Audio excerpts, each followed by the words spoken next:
evening. My name is Adara Goldberg, and I am the director of the Holocaust Resource Center and Diversity Council at Kean University.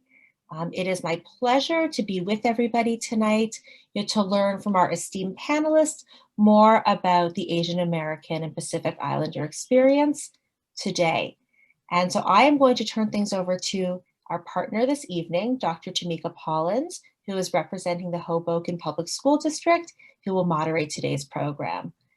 I would encourage everybody to please use the chat box with any questions, and we'll be sure to respond to those later on in the program. So thank you so much, and we're happy to learn from one another tonight. Good evening, everyone, and thank you for setting aside the time to spend with us this evening. I am Dr. Tamika Pollins, and I'm the Director of Diversity, Equity, and Inclusion for the Hoboken Public Schools, and we are grateful for our continued partnership with Kean University and enjoy collaborating to curate events that serve as opportunities for learning. Tonight, I will serve as moderator, and we have the opportunity to learn and gain insight from the perspective of our panelists. At this time, we will begin by having each of our panelists introduce themselves in the following order: Dr. Xurong Kong, Joyce Simmons, May Tomko, and then Jen Park. Hello, everyone. Good evening. It's a great honor to join this fascinating panelist to talk about something I wish we don't need to talk, but it's very needed. And thanks for showing your interest. Looking forward to our discussion. Good evening. Thank you to Kean University and Hoboken Public School District, Dr. Goldberg and Dr. Pollins for hosting us this evening. I am really honored to be here and to share my stories. My name is Joyce Wong Simmons, and I am a proud member of the Hoboken Board of Education. Thank you. Hi, everyone. My name's May. My pronouns are she, her, and I'm a rising junior at American University. And I'm also really excited to be here and really excited to share my perspectives. And thank you so much again for inviting me, Dr. Pollins. Hi, everyone. Thank you for joining us tonight. My name is Jen Park, and I am a supervisor at Hoboken High School. Prior to joining the Hoboken Public School District family, I was a mathematics teacher. And I'm, again, so honored to be here to be able to share my stories and experiences with you. And I'm looking forward to this evening. Thank you so much to you all for being here and for agreeing to be on our panel. Sadly, there has been a rise in crimes against members of the Asian American and Pacific Islander community. And I pose this question to all of you. How have you been processing the violence that has been happening, and how are you monitoring your own mental health and wellness? And for this question, we'll go in the order of Joyce, May, Dr. Kong, and then Jen. So with the rise in violence towards the Asian American Pacific Islander community, I decided that however insignificant I felt that my stories were, I needed to share them. I want to contribute and bring awareness to these issues. Even my closest friends don't really hear about my experiences of these seemingly innocent racist remarks that I've experienced, but I just let go. There's a Chinese proverb that's 心静自然凉, and it means a quiet heart will naturally keep you calm and cool. So my grandparents and parents use that often. On a hot summer day, if you're calm, you'll cool down, or it translates to relationships and experiences. And work, but we are, if we don't retaliate, things will hopefully just settle down and go away. Culturally, I was taught to just let things go. Like, don't make a big deal out of it. You don't want to bring attention to yourself. So I just really felt like with the leaders and advocates in our communities telling us, let's get past that. And we need to speak up, and we need to educate by speaking and sharing. And if we don't do that, we need to educate so that xenophobia, hate, and racism will hopefully subside a little bit. And so for me, it's important to note that I actually really do feel different right now. For the first time in the 30 years that I've lived in the United States, I actually have a physical fear of everyday activities, of going for a walk. I've never considered this before. This fear is legitimate, and it's constantly on my mind. I'm worried about my friends, my family, my nieces, nephews. The other day I was driving in Hoboken, and a man who was standing in the middle of the street on the sidewalk, nowhere near my car, flips me the bird. And in this climate, my immediate thought was, is it because of my race? So thank you. So fortunately for me, I haven't experienced anything that direct or, within the wave of COVID within the past year. I personally haven't experienced any sort of direct violence, like verbal harassment or anything. But many people I know have. And I feel like in general, kind of as Joyce was saying, like it's not really talked about. And that's why I'm really glad that we're having this panel to talk about it, especially for a lot of people who don't really know that it's happening or kind of the pain that our community is feeling. But I would say for me, how I've been like kind of processing it, the first thing, even though there's absolutely no, I guess, need to take action and it's okay to just sit and process and be with your feelings for as long as you need. The first thing that for me that I like to do is just kind of go into like the muck of it, just really try to educate people. And that happened like in 2014 with the rise of Black Lives Matter. I was just very like, this is a thing, like, just kind of something that like catalyzes like passion within you. And I feel like I haven't really stopped ever since that. But yeah, again, with the shooting that happened in March, I really, really tried to reach out to my family, extended family, friends, etc. Just really trying to put my passion and my anger into a form of education for others. And another thing that I like to do is I really try to avoid the news and also like social media, because a lot of things I follow are very like, not political, but just things happening in the world. And, it can be very overwhelming as a lot of, so I just try to like take a step back or just put a limit on how long I'm consuming that kind of media and content. And I also try to do things that I enjoy, like painting and like listening to podcasts and just like being outside. Well, I like to echo what Joyce mentioned. It's the fear, and it's a real fear. And that was a very painful moment when I realized that I finally became a target of attack in your own country. And so that was a beautiful day. I brought my kid to a playground not far from Kean. And there was a 10 years old kid followed me and say the nasty word.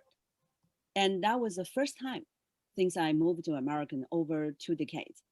And I have to confess, I did not know how to react. It's just a kid. But of course, now I know more, because that was a turning moment. And I started to educate myself. What is race? What is racism? What is a racial problem? And I reached the realization that this culture is a little bit toxic. And then in a way, it's a shameful that you live with a fear in your own country. And that has been long for Black people, but we ignored. And finally, when the moment it became like our own experience, finally we realize that's how our other friends and people suffer for longer than we do. So I think I like to put it as a painful but also awakening moment, and for myself and for more. And luckily, I'm an educator. I will not keep quiet. So from that moment on, I constantly brought the sense of knowing others, caring others, and value the interdependencies among all my students. And we're going to talk more later. Thank you. So I think the first three speakers definitely echoed a lot of the things that I've been feeling as well. It's been very difficult to process what is happening. You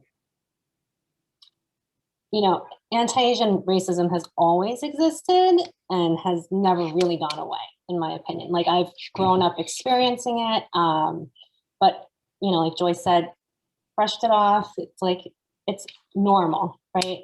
So it was never really addressed. And I mean, luckily none of my experiences or well, my brother has had, like, you know, physical attacks against him when he was younger. But now with the rise in the violent attacks, like, you know, happening more frequently, it's definitely taking a toll on, like, my mental and emotional health. And unlike May, I don't have the self-control to stay off social media. I'm constantly doom scrolling, and it's, you know, it's hard not to, because I'm like, I want to be aware of what's happening. But at the same time, it's definitely probably not the healthiest thing to do. But, you know, I've been talking about it with my friends, and that I think they've been a great support for me and my family as well. But just so many emotions happening all the time, like, you know, just anger, frustration, sadness, but also, you know, being really grateful for the people who are out there supporting us and being allies in our community. So, I mean, it's been difficult, but also uplifting in a way to know that there are people supporting us. Thank you all for sharing. And I just want to thank you all also for just being so open and vulnerable. You know, it's not easy to talk about a racialized experience and, you know, tell, you know, a group of strangers about, you know, your fear and your pain. So I appreciate you being open enough to allow your lived experience to be something that we can learn from. And I want to shift and I want to ask May a question, because when we are hearing about different things that are on the rise now, and you are a college student, and I'm interested in knowing from your perspective, what stereotypes have you had to combat academically and socially? Well, actually, I talked to my school board about this earlier this week. So all the memories are very fresh, but I would definitely say the biggest one is the model minority myth. You know, academic excellence, and it's mainly applied to East Asians and South Asians. And given that I'm an East Asian, it was applied to me even by my own math teacher. When I came in to ask for help, he said, "Oh, like, shouldn't you be good at this?" Like, he was kind of like confused why I needed help. And like, even when I was in elementary school, like, all of the other kids, and they were all white, always wanted to be with me and this other Asian kid in the group. And they would be like, "Oh, like, you'll get us a good grade, right?" Like, that kind of thing. So very, very early, it was kind of instilled in me. And it just kind of made me feel like I had to live up to this image rather than kind of carve my own path and be like, no, I'm smart and, you know, I have experiences just because of me, not the way I look, or the racialized notions that are applied to the way that people perceive me. So definitely that. And I would say the other thing is the kind of the notion that Asians don't experience racism as like, I think it was Joyce and Jin were saying, like, how it's really normalized, like, and even like in school too, like growing up, people would kind of say things like offhandedly that were very blatantly racist, but the teacher wouldn't call it out. Or like even at my college, which really prides itself on being very like liberal and open, like one of the employees like asked me, was trying to speak to me, like I couldn't speak English, like I couldn't understand, and then they told me that I was in the wrong line and was like, the rice is over there. So it really is everywhere. But yeah, I would say like just those two things, like especially the notion that Asians don't experience racism really needs to be dismantled, because it's not oppression Olympics and you can't be like, oh, like no, this group like is more oppressed than you. It's like, no, like our liberation is bound together. So we have to understand like the nuances of like with the, and even within the Asian community too, how there's like so many differences between like the East Asian community versus like West Asian, Southeast Asian, etc., and like the Pacific Islander community too. So just really understanding that, but then also seeing how it manifests itself in interpersonal interaction, like, oh, where are you really from? Like, oh, you must be good at math, right? Like that kind of thing. But people don't really think of that as racist. I mean, it could just be like, oh, that's a stereotype, don't say that, but it's racist, and people don't treat it like that when it really should be. Thank you, May. In thinking about May's experience, you know, from the perspective of a student, you know, there's one way that we process and we handle ourselves as adults, but for students, you know, in the pre-K-12 space and in the university space, you know, we're charged with protecting them, right? So if they're having any experience that would make them uncomfortable, they should be in a position where they shouldn't have fear, shouldn't think twice about coming to us from support. So I want to pose a question to Jen and Dr. Kong. How can we in the pre-K-12 and university space ensure that we're not promoting or encouraging stereotypes, whether it be directly or indirectly? That's a great question. And I think first and foremost, people just need to educate themselves, right? I feel like a lot of these issues come from a lack of information or misinformation. And, you know, the more we learn about each other, the less we allow stereotypes to live in our space, right? And just to kind of follow up with what May had said, you know, just the first thing, don't assume someone's good or bad at something because of their race, right? This is something that I speak about with, you know, teachers that I work with all the time as well.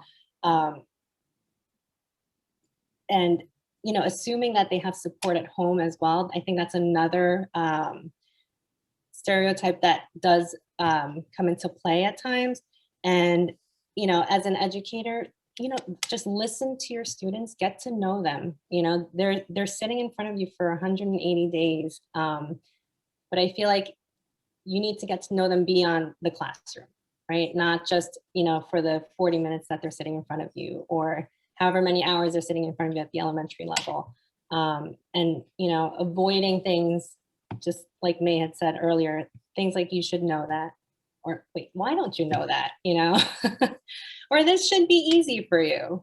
Not necessarily, you know, like I studied mathematics not because, you know, like it was forced upon me. I just love math, right? I was never strong with language arts. I mean, my, and history, forget about history. That was definitely not my forte. So, you know, like everybody's different. I have friends who are, you know, social workers. I have friends who, you know, studied English. So everyone has their different strengths. So when you know, apply these stereotypes or, you know, indirectly or directly, you know, it affects children, definitely. And I think for a very long time, you know, not just at that time or in that instant, but it can definitely have an impact on them for the rest of their lives. Yeah, I agree with what Jean said. We need to increase awareness of others, and the more knowledge about others, and the less we will dehumanize others, and then that will take care of a lot of hatreds and attack. And so, in classroom, there is absolutely an on-campus zero tolerance. And myself, besides, in content, I also launched a Surreal Circle. A couple of students here joined me. When the first lockdown started, we met pretty much once a month. It's as a small circle to help each other, to share the experience, everyone had, and what should we do? And collectively, how should we react to that? And we can keep it quiet. We can pretend it's not here, but that won't take care of the problem. So it's exactly as why today we sit together and we will collectively looking for, reaction and solutions. And of course, we'll talk more about that in terms of, classroom and reformation later on. Thanks. Absolutely. It's so important. And, Jen, you said something about, those lasting impressions. And, I remember vividly about different experiences that I had growing up, as a young Black girl in school, and, the things that people may say or looks that people may give, or the lack of rigor that I may have been, engaged in because I was a Black child. There are so many things that happen in the scope of a day in the school that could either make or break a child's experience. And Joyce, I'm going to pose a question to you. You serve double duty in our district as a parent and as a school board member. What do you say to, and how do you empower your own children during this time when we see so much hatred and violence happening, especially since you mentioned earlier that you now have shifted to, things happen and you say, oh my God, is this because of my race, right? You're now in a different thought process for yourself. So I can only imagine if you have that fear for yourself, of course, what fear do you have for your children? Yeah. This issue just breaks my heart. I have 3 children, a 12-year-old boy and twin 9-year-old girls. And I just want to protect them and hold on to them and not let them see what's happening. But it's really important that they are proud of who they are. So at the beginning of the pandemic, just before we locked down and had started remote schooling, my daughters came home from school, and the media was using the term China virus, and there were young kids in school who said to them, "You're Chinese, you have coronavirus." These children are just regurgitating what they hear, but nonetheless, it is so difficult for 9-year-olds to hear it and then to process it. So I just continuously remind them that they need to embrace new experiences, be kind, be accepting, and just love who they are. And remember to stay strong and be them, right? And I hope that their relationships and friendships will help change opinions in the future. And it's so important that we all remember that, I grew up in the times where it was, sticks and stones may break your bones, but names will never hurt you. Well, we know that's not true. We know that names hurt. We know that comments hurt. We know that jokes at the expense of others hurt. And, it breaks my heart anytime that I would hear that anybody has had an experience, especially children, where somebody is doing something intentionally to harm them in the way of a joke or of a comment. Earlier on, May mentioned something about the model minority. So I'm going to ask Dr. Kong at this point, could you just provide some clarity of the concept for everyone? Share why the concept of the model minority is harmful to the Asian American Pacific Islander community. And if you could just share some of the contributions that the AAPI community has made to American society that you wish was more widely known. That's a great question. But I want to quickly comment on Joyce's, 3 kids. I have 3 little kids too. It's seriously heartbroken when you just imagine they can be attacked simply because their skin color. And they can be yelled, go back to China, although they were all born here. It's, again, very painful. So the model minority, if people never know the history of it, you feel like Asians should feel good about it because you're a model.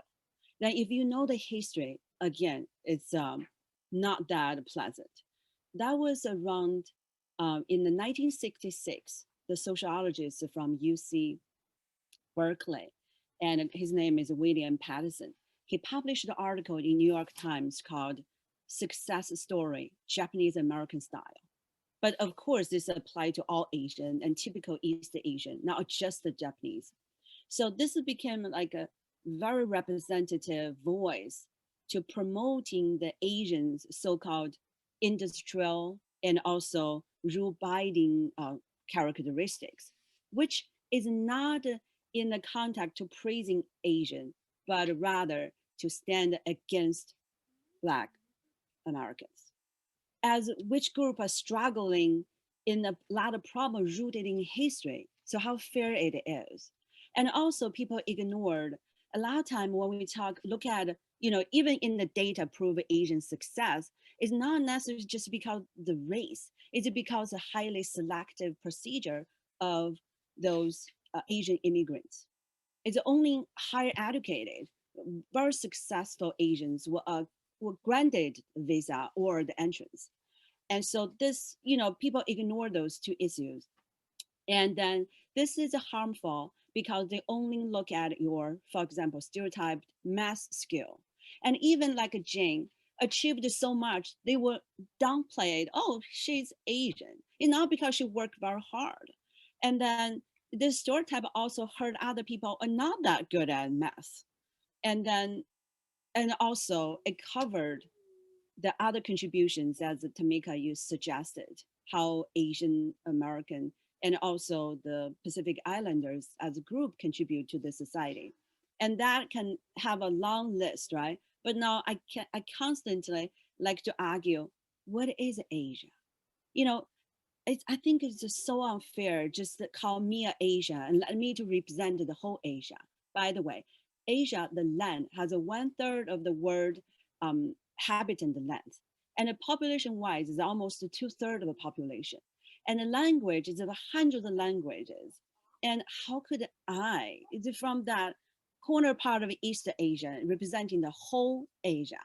And plus, every time when we ask people, what is Asia? I'm sure people are confused. Is Russia Asia? And how about the Jewish people? Like, how would they identify themselves, right?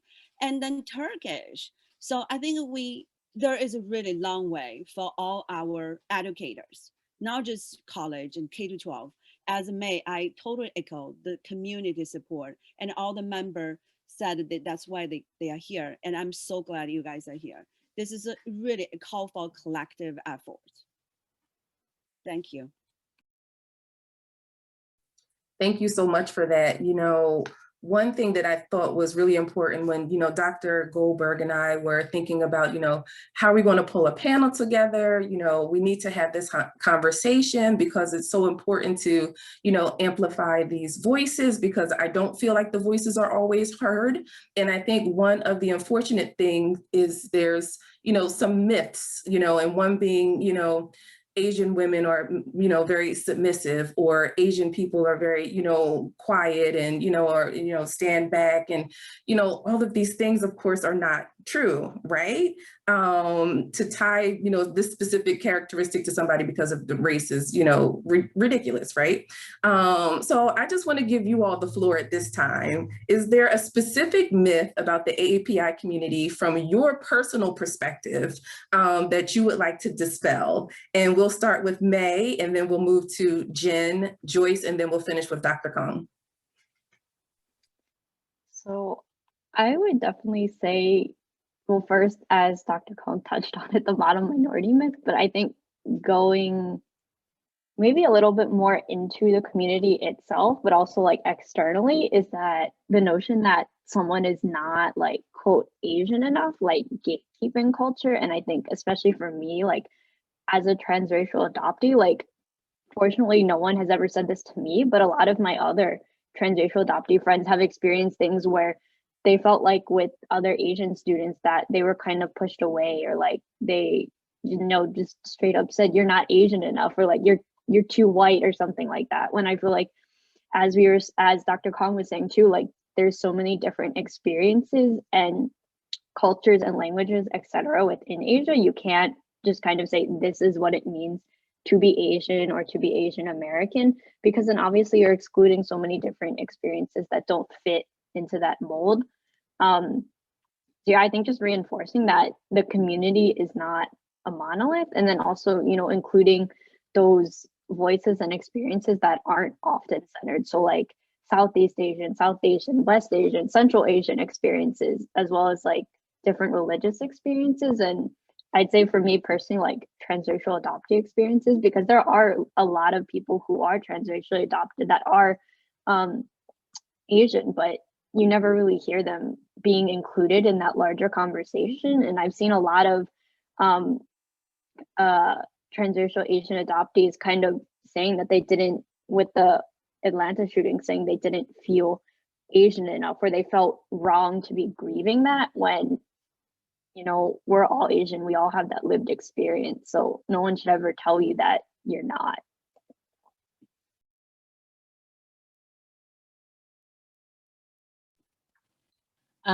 So I think I'd like to talk about how, you know, the myth that Asians are considered obedient. My parents would probably beg to differ on that when it comes to me growing up. But I think oftentimes, you know, because Asians are perceived as obedient, we're also perceived to be weak, right? And I think this kind of plays into why, you know, a little bit into why a lot of this is happening now. But I think people need to understand why we're perceived as obedient. I mean, there's a concept of filial piety in the Asian culture, and, you know, it's very deep rooted, and, you know, sometimes it can spill over into how we treat others as well. But I think just because we have this sort of, you know, perspective doesn't necessarily make us weak. I think, in fact, it actually makes us more resilient, because it makes us able to really endure a lot more and to keep moving forward. Although we might not be as vocal, now we are a little bit more vocal about it. But, you know, I think the fact that, you know, traditionally being considered obedient has often made us, you know, seem weaker or easier targets to other people. So.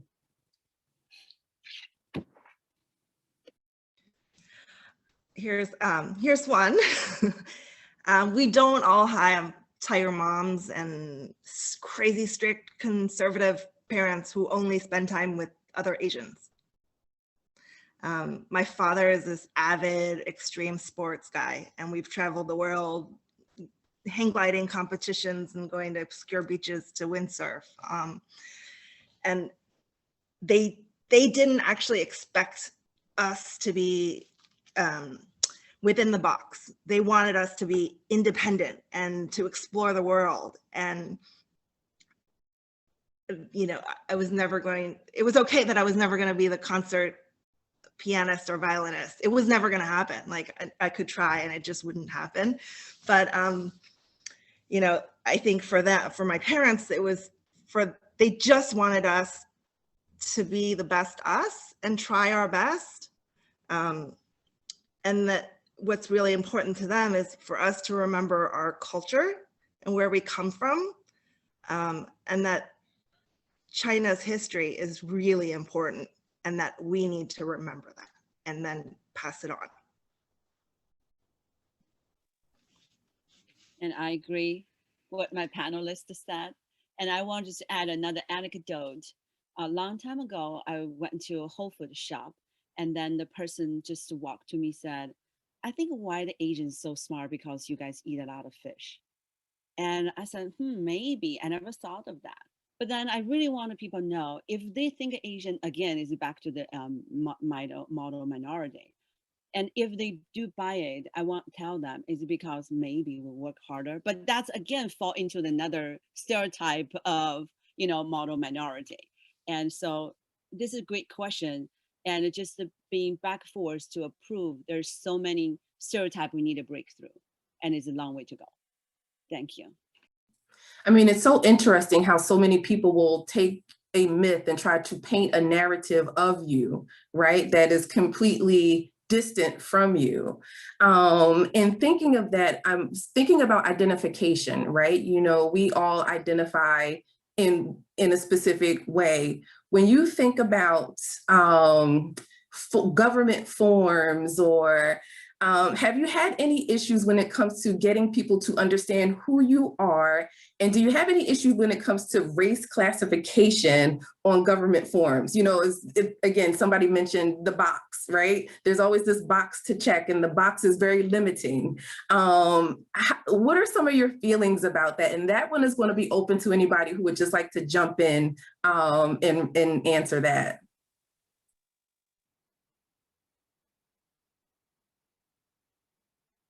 Well, I would jump then. So I think for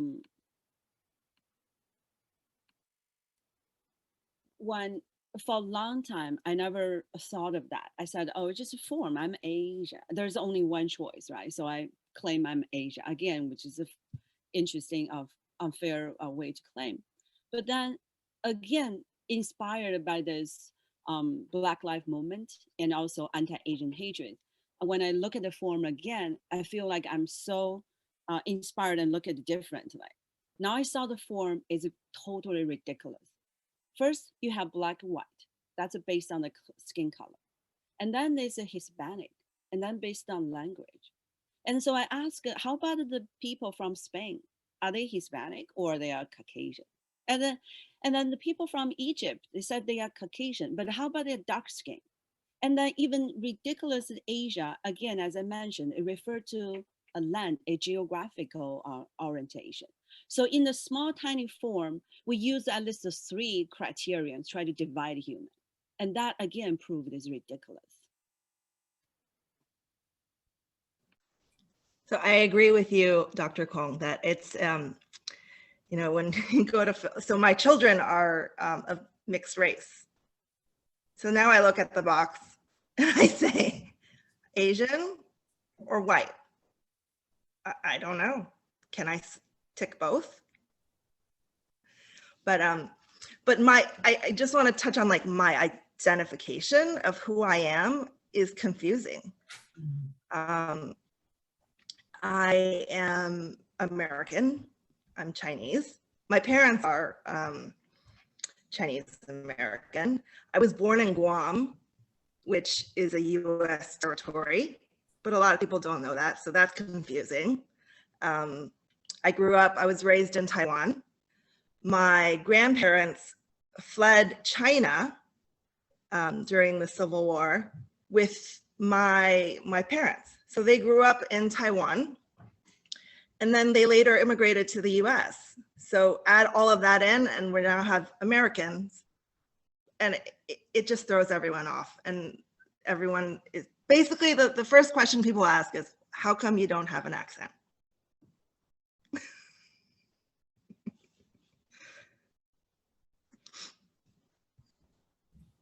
Thank you both for sharing. I want to move into something that's something that I think is, you know, like the points of pride. You know, anybody who knows me knows that I love being a Black woman. You know, I celebrate it all the time. It's me, it's who I am. I'm proud. I love being me. You know, what is it about your race, heritage, culture that has shaped the person you are today? And what do you love or celebrate most about yourself? Because I believe people should celebrate themselves. So what do you celebrate most about yourself? So I think this is me, right?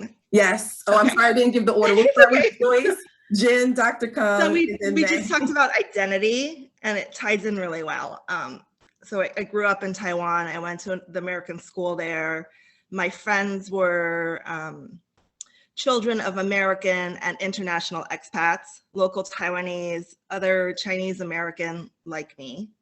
I attended a boarding school in Massachusetts where I had a lot of international friends. and then went to college in Boston, which is like the quintessential college town of international and students and diversity. So while my parents have instilled culture and Chinese traditions to my upbringing, but I feel like what my takeaway is, I have all these other external influences that have shaped who I am. So, and so that all these influences have really allowed me to cross cultures with ease and not see people with a division of race.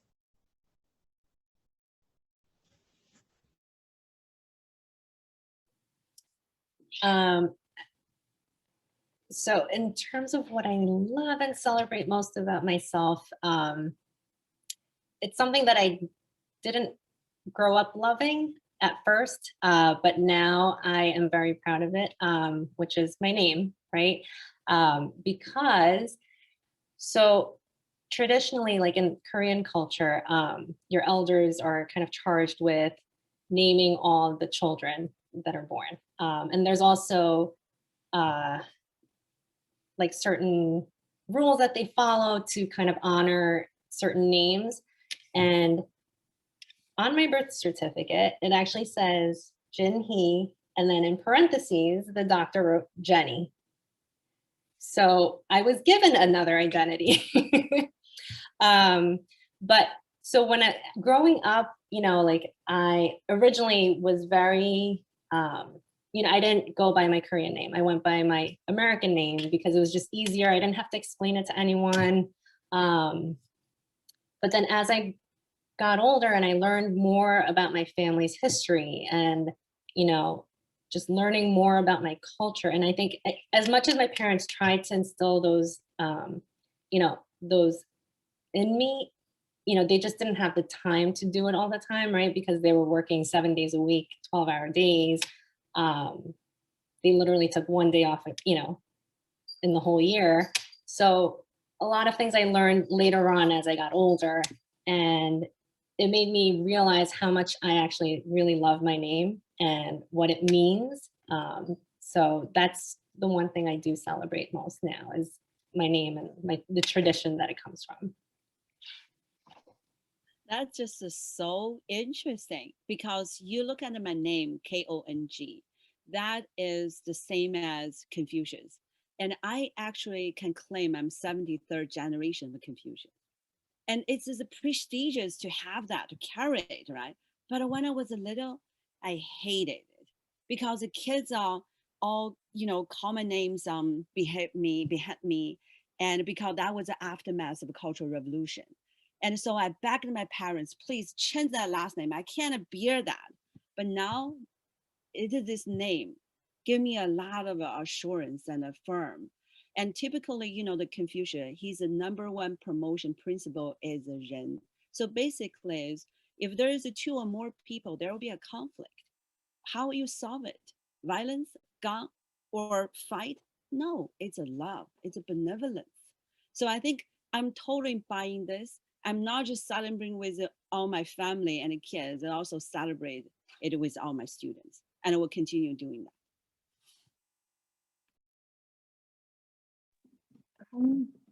I would say for me is, as one adoptee called it, self-racialization, which is basically where you, as a transracial adoptee who most are adopted by white parents, you basically have to teach yourself how to be a person of color and like what it means to be a person of color. And I think for me, I'm most proud of myself that I was able to kind of learn a lot about what it means to be a Chinese American and also what it means to be an Asian American, both in like a cultural sense and community sense, but also a political sense and like the history of it and what it means. And I think for me now, like I really strongly identify as an Asian American, not just Chinese American, because I've been able to learn a lot from so many different people who come from like all different Asian American cultures. So I feel like for me, just being able to create a sense of identity and a place within a larger community for myself, because it is really hard to do when you don't have anyone that looks like you where you grow up. You like have to teach everything to yourself. So I think that's what I'm most proud of myself. Thank you all for sharing that. You know, I think it's so important because sometimes it is hard for people to share what they love about themselves and what they celebrate about themselves, because that's also, people wouldn't know it now, but it's something that I had to grow into even for myself, because I figure if I don't celebrate myself, who will, right? You know, it's an important thing. And I just want to touch on something that Dr. Kong said and Jen said about, you know, names and the importance of a name. You know, as an educator, I tell teachers all the time, names are important. Take the time to learn somebody's name. Don't give anybody a nickname if they didn't ask for it. There are some names that may, you know, command more use of the tongue than others. Practice. If you're not sure how to say somebody's name, ask. And if somebody tells you that you said their name wrong, just be humble enough to say, I'm sorry, I'll practice, I want to get it right. I think a lot of people don't really understand how important it is that you make sure that you get somebody's name right, or not call somebody something that they don't want to be called. So I just wanted to make note of that. And I'm also taking note of the time. So for our panelists, we're going to skip the next question, and I'm going to actually give the last question to Dr. Kong. You know, so much has been happening in the world, you know, over the last year. You know, racism is not a new thing. It's something that more people are just currently paying more attention to. For some people, allyship has become performative from my perspective. It's for likes on Twitter or Instagram, but there of course are some people who are true allies and want to get in and do the work. And one thing that's, you know, also frustrating for me is when we get into this war of who's suffering the most, right? All suffering is bad. And we all have to band together to make sure that we're driving out hatred and that we're being more kind. So I pose this question to you, Dr. Kong, as the last question for the panel before we take questions from our guests. How do you think we can all do better to address racial issues in an alternative ways? It's a great question, and thanks for giving me this chance to elaborate on that. And I think we need, you know, our future is lies in our students, and we are, and I assume most of our teachers, we're touching our future. So we really need to work on our curriculum. For example, to add a history of AAPI and area studies, and to teach children how to come from racism and address these issues. And then more importantly, we add more courses like world history, religion, philosophy, literature, and then to, again, as I said, increase the appreciation of value of interdependency, to realize there's no isolated culture. We all rely on each other. And then more importantly, to aware, as you just, Dr. Pollins said, if we made a mistake, we accept, I'm sorry. And now I think our culture is toxic, as I mentioned before, because at the moment I think I'm the one suffering, I realize my Black friends suffering, and for since the moment of this country were born. And then I realized my Jewish friends suffered, and because anti-Semitism. And I realized the Muslim could suffer because 9/11. And I realized the gay people suffered. And then I realized when the defund the police movement started, some white male scared to go outside.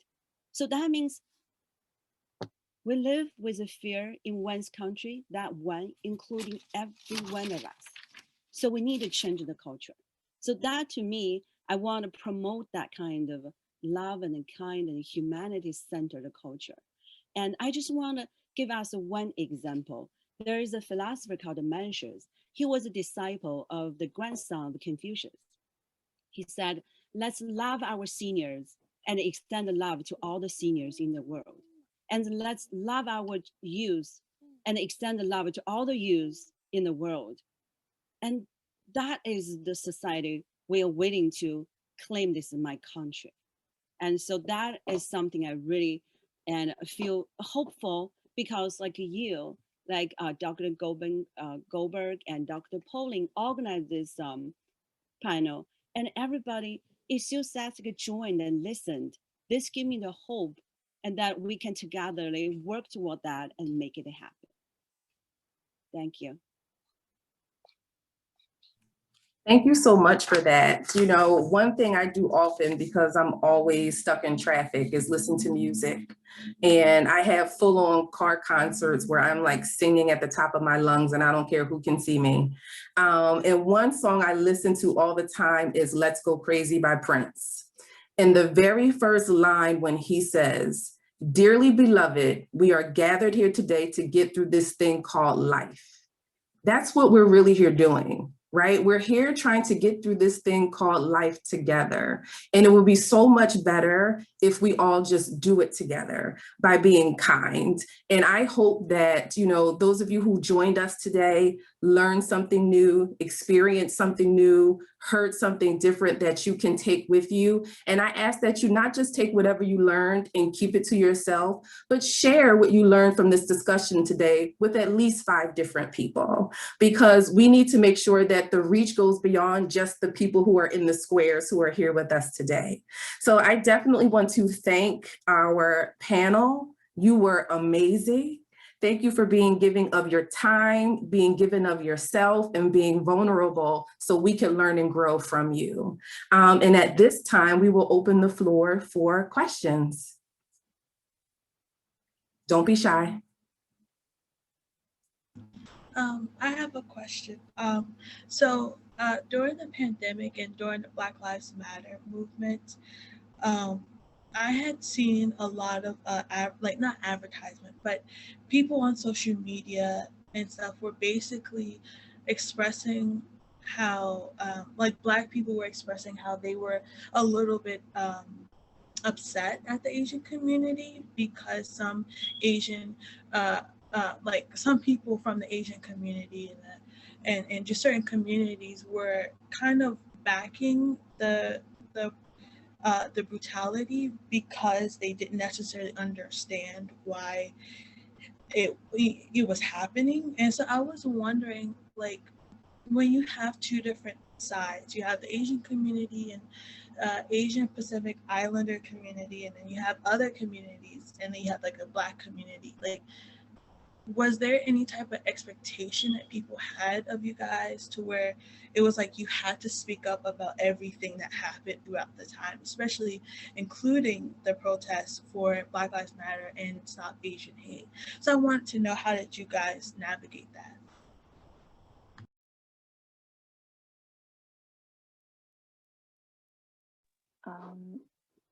I guess I can take this one or offer my perspective on this. So as a college student and as I guess now this semester, the co-president of our Asian American Student Union, like something that we really tried to do is emphasize like cross-community solidarity rather than pitting each other like against each other, like with the model minority method, like using Asian Americans as a wedge between like the white people and the Black community. Like, I think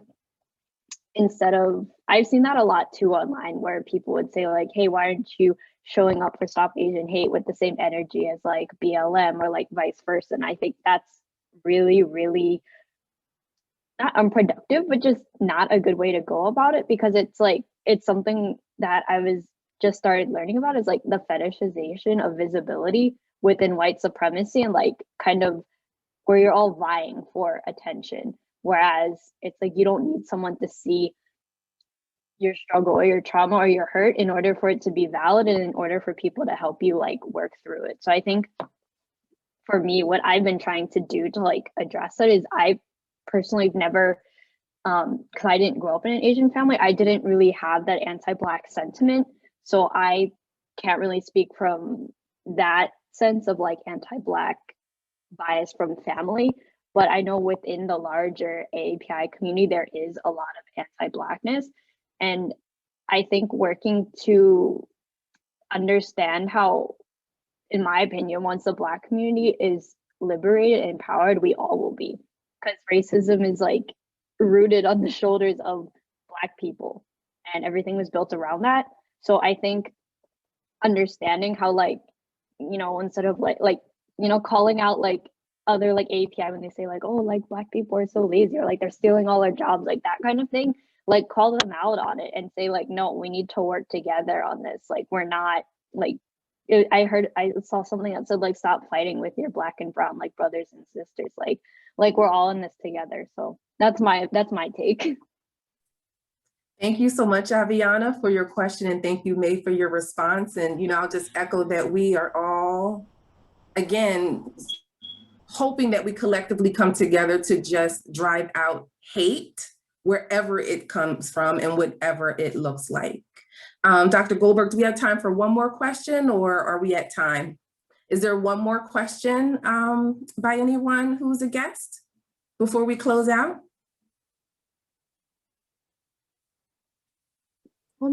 Perhaps there's something that just I'd like to say, and I'd like to thank you. Oh, no, there's a question from Caitlin. Oh, go ahead. Go ahead, Caitlin.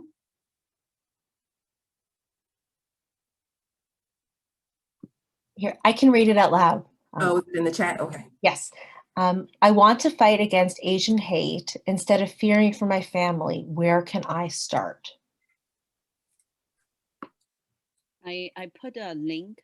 This is in United Chinese America, a very active and a very devoting organization. And then they organized many events since, beginning of the COVID. They also help, the 7 Chinese women, Asian women shot to death at the Atlanta shooting. And they organized the funeral, helped one of them because she has no family. She had no family, so they helped to bury her and have a ceremony. So you can join that organization, and there are a lot of things you can do. And I'm sure eventually the local school district and the Kean University will lead on this and do more. But thanks so much for express your concern and willingness to serve.